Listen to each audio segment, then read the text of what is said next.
RRB group D 2026-এর জন্য আমরা post প্রেফারেন্সের একটা বড় ভিডিও দেখেছি এবং তোমরা দেখতেও পেয়েছো যে ছেলেদের জন্য যে টপ 5 পোস্ট প্রেফারেন্স।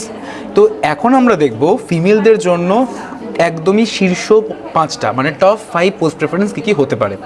তো প্রথমে অবশ্যই করে তোমরা কিন্তু রেখো ফর্ম ফিল আপের টাইমে অ্যাসিস্ট্যান্ট ক্যারিয়েজ অ্যান্ড ওয়াগন, যেটা একদমই ফিমেলদের জন্য পারফেক্ট জব। তারপরে রাখতে পারো অর্থাৎ সেকেন্ড পোস্ট হিসেবে রাখতে পারো অ্যাসিস্ট্যান্ট অপারেশনস ইলেকট্রিক্যাল, এবং এটা হচ্ছে কিন্তু পুরোটাই কম্পিউটার বেসড জব। তো একদমই এটা যেহেতু ইনডোর জব একদমই তোমরা ফিল করতে পারো বা রাখতে পারো। থার্ড পোস্ট হিসেবে রাখতে পারো অ্যাসিস্ট্যান্ট টিএল অ্যান্ড এসি, যেটা ওয়ার্কশপে, আর সেটাও computer based job, indoor job, তোমাদের জন্য কিন্তু পারফেক্ট। 4 এবং 5 নম্বর যে পোস্ট, সেই 4 এবং 5 নম্বর পোস্টে রাখতে পারো কিন্তু ওয়ার্কশপ এবং অ্যাসিস্ট্যান্ট ওয়ার্কশপ।